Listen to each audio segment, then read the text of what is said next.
Grandes ideas de la filosofía. Filosofía de la ciencia.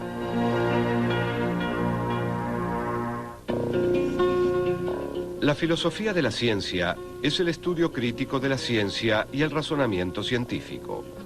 Se ocupa de preguntas como: ¿puede la ciencia explicar el mundo o tan solo lo describe?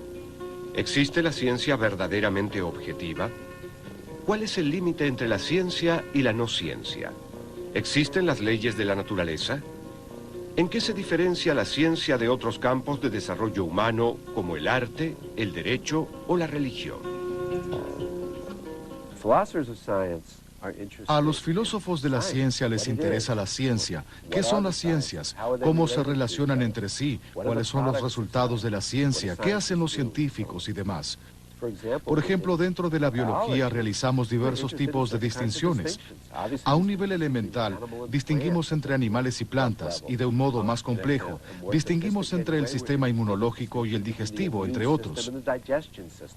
Dentro de la física, la ciencia fundamental, podríamos preguntarnos acerca de las propiedades más básicas y de la manera adecuada de ver al mundo. A menudo se plantea la pregunta: ¿qué relación guarda la filosofía con la ciencia?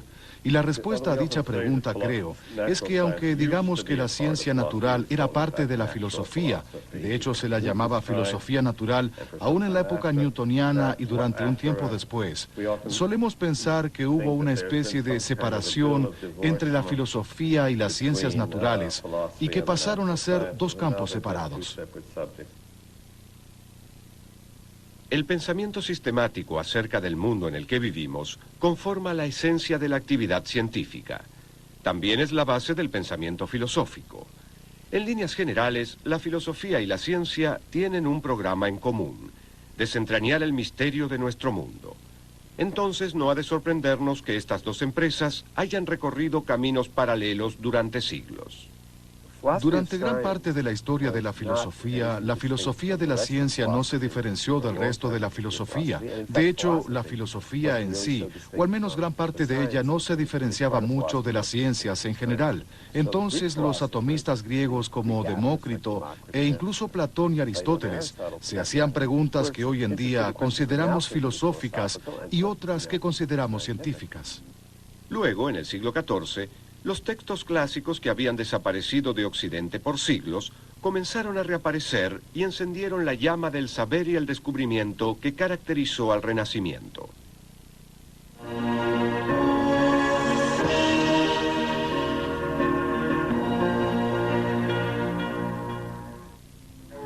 Este periodo de ferviente actividad intelectual dio lugar al surgimiento de científicos como nunca antes se había visto.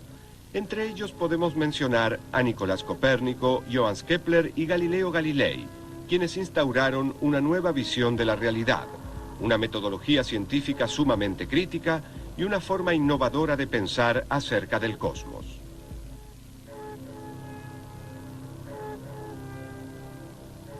¿Eran filósofos? ¿Se consideraban filósofos? Bueno, de cierta manera sí. Después de la publicación del Mensajero Sideral en 1610, Galileo abandonó la universidad e ingresó a la corte. En primer lugar, le ofrecieron el cargo de matemático del Gran Duque de Toscana en la corte de Florencia.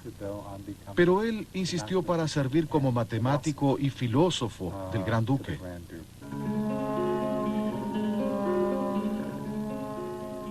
Copérnico revolucionó el mundo al proponer que el Sol y no la Tierra era el centro de nuestro sistema solar. Kepler amplió la teoría del sistema copernicano, postulando que los planetas se mueven en órbitas elípticas y no en círculos perfectos como se creía anteriormente. La actividad científica de Galileo desafió la ortodoxia aristotélica, lo cual le ocasionó grandes dificultades con la Iglesia Católica.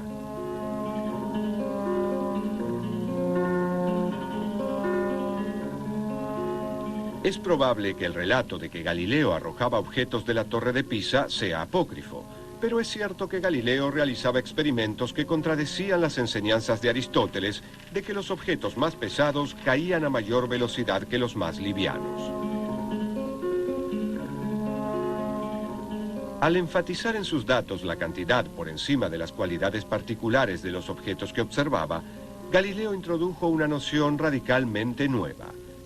La ciencia debe basarse en la medición. Este hecho puso a la matemática en la primera plana de la actividad científica.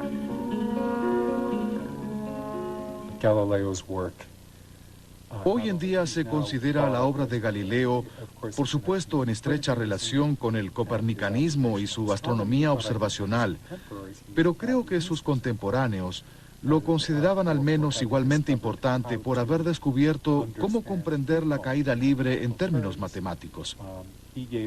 Dio la primera explicación matemática sobre la caída de los cuerpos pesados y sobre el movimiento de los proyectiles, lo cual fue muy sorprendente. Hoy en día, estos son temas muy simples para todos los que asisten a la escuela secundaria, pero en esa época eran descubrimientos verdaderamente extraordinarios. La filosofía está escrita en este grandísimo libro que continuamente está abierto ante nuestros ojos, el universo, pero no puede entenderse si antes no se procura entender su lengua y conocer los caracteres en los cuales está escrito. Este libro está escrito en lengua matemática y sus caracteres son triángulos, círculos y otras figuras geométricas, sin las cuales es totalmente imposible entender humanamente una palabra y sin las cuales nos agitamos vanamente en un oscuro laberinto. El filósofo inglés Francis Bacon sentó las bases del método científico moderno y contribuyó fundamentalmente a catalizar la revolución científica que tuvo lugar tiempo después. Según Bacon, la verdad se obtiene solamente a través del experimento.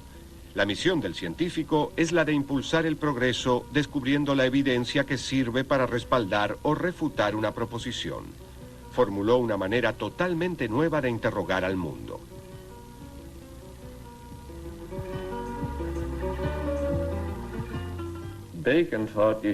Bacon creía que se debían evitar las hipótesis abstractas por completo.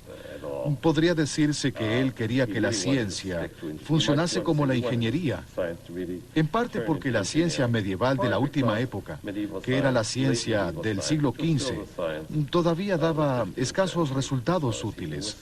Y él anticipó que ésta podía llegar a convertirse en algo mucho más útil aún. Él considera que la ciencia, comprender la naturaleza, es una manera de mejorar la vida de las personas. Siendo uno de los críticos del aristotelismo más importantes de la época, su mayor crítica hacia este movimiento es que es estéril, que en realidad no produce tecnología, no produce obras. Él hace la siguiente analogía. La filosofía de la que se habla hoy en día es como los jóvenes. Mucho parloteo y ninguna obra. En realidad, no produce nada. Cree en una nueva filosofía que realmente produzca tecnología y haga obras. Lo que Bacon quería es darnos una manera racional de organizar la experiencia e interrogar la naturaleza, para que con esta combinación de razón y experiencia realmente logremos progresar.